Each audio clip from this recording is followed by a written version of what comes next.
महाराज, आपण हरलो, कारण गडावर आता गनीम फिरतायत.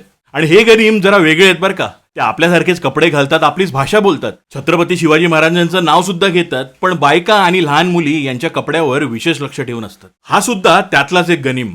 काल मी सिंहगडावर 8 वर्षाच्या मुलीने बरमुडा घातला म्हणून तिच्यासोबत असलेल्यांना जी मारहाण झाली त्याच्या निषेधार्थ एक स्टोरी ठेवली होती.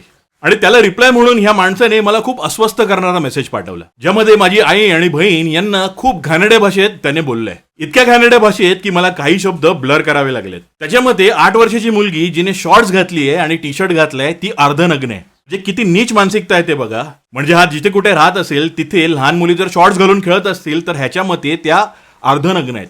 आणि मग आपण विचार करतो की आपल्या आजूबाजूला लहान मुलांवर एवढे अत्याचार का होतात. आणि हे करणार संस्कृतीचं रक्षण. आणि नेमकं काय घातल्यावर संस्कृतीचं रक्षण होणार आहे हे एकदा सांगून टाकावं. म्हणजे शॉर्ट्सच्या जागी उद्या फुल पॅन्ट घातली तर म्हणतील पॅन्ट आपली संस्कृती नाही.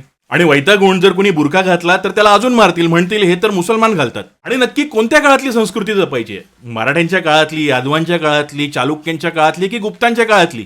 कारण प्रत्येक काळात माणसांचे कपडे बदलत आलेले आहेत.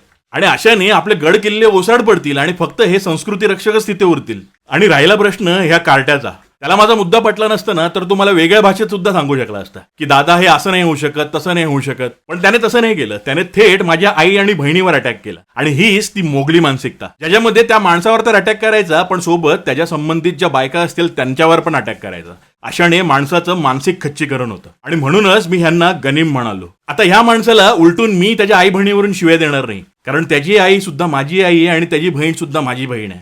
हीच तर महाराजांची शिकवण आहे. जय शिवराय.